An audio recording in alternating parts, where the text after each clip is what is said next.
여러분 반갑습니다.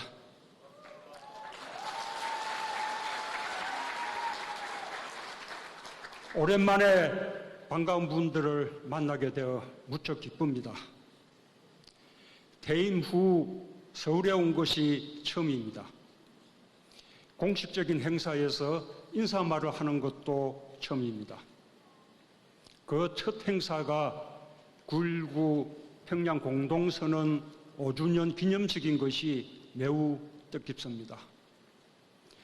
뜻깊은 행사를 함께 준비해 주신 기념행사 준비위원회와 김대중재단, 노무현재단, 광주광역시와 경기도, 전라남도, 전라북도, 제주특별자치도, 포럼 사이제와 한반도 평화포럼, 그리고 후원해 주신 에버트재단에 깊이 감사드립니다.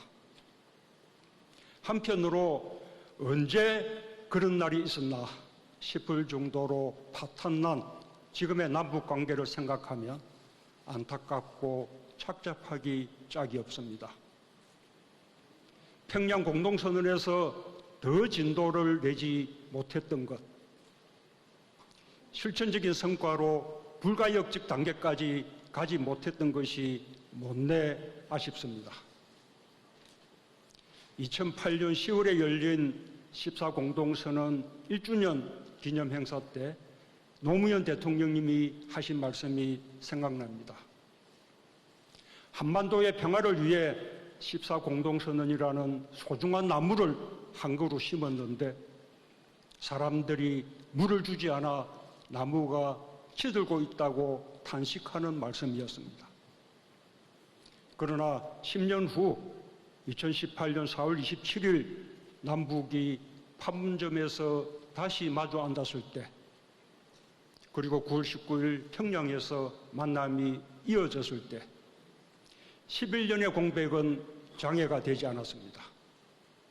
남과 북은 그냥 당연하게 14공동선언을 협상의 출발점으로 삼았고 더 발전된 합의로 나아갈 수 있었습니다. 14선언은 결코 시든 것이 아니었고 4.27 판문점 선언과 9.19 평양 공동선언으로 다시 피어났습니다. 되돌아보면 14선언만 그런 것이 아니었습니다. 박정희 정부의 7.4 공동성명에서 시작하여 노태우 정부의 남북 기본합의서, 김대중 정부의 6.15 공동선언, 노무현 정부의 14 공동선언, 문재인 정부의 4.27 판문점 선언과 9.19 평양 공동선언까지 역대 정부는 긴 공백 기간을 뛰어넘으며 이어달리기를 해왔습니다. 이어달리기가 될 때마다 남북관계는 발전하고 평화가 진전되었습니다.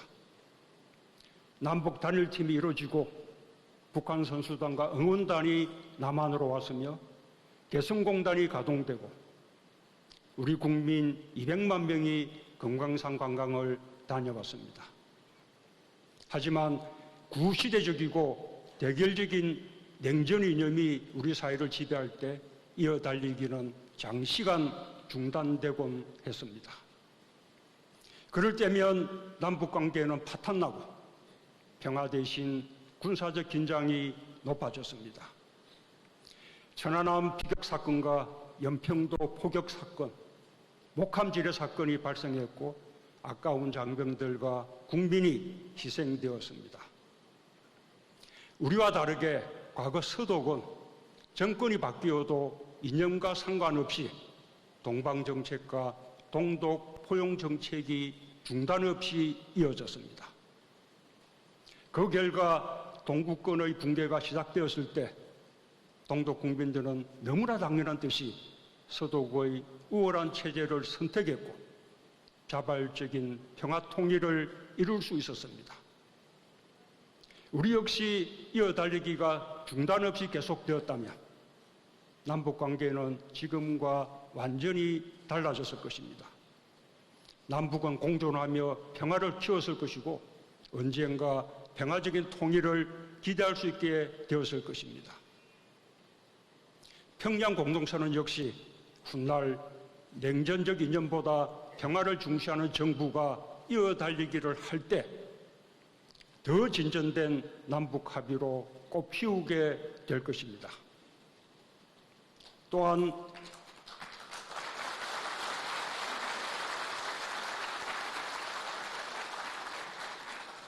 또한 이어달리기의 공백 기간이 짧을수록 한반도의 군사적 위기는 낮아질 것이고 남북은 그만큼 더 평화에 다가가게 될 것입니다. 이것이 판문점 선언과 평양 공동선언이 오늘 우리에게 주는 첫 번째 교훈입니다.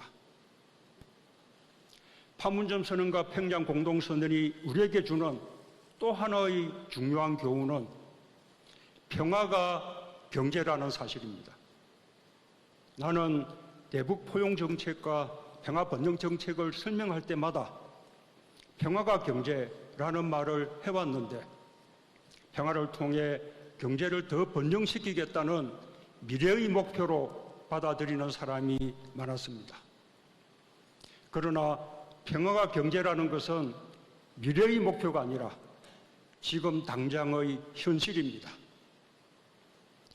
무민정부가 시작된 김영삼 정부부터 지금의 윤석열 정부까지 역대 정부를 거시적으로 비교해보면 이어달리기로 남북관계가 상대적으로 평화로웠던 시기의 경제 성적이 그렇지 않았던 시기보다 항상 좋았습니다. 지금 우리가 세계 10위권 경제 강국이라고 말하고 있지만 실제로 우리 경제의 규모, 즉 GDP가 세계 10위권 안으로 진입한 시기는 노무현 정부와 문재인 정부 때뿐입니다.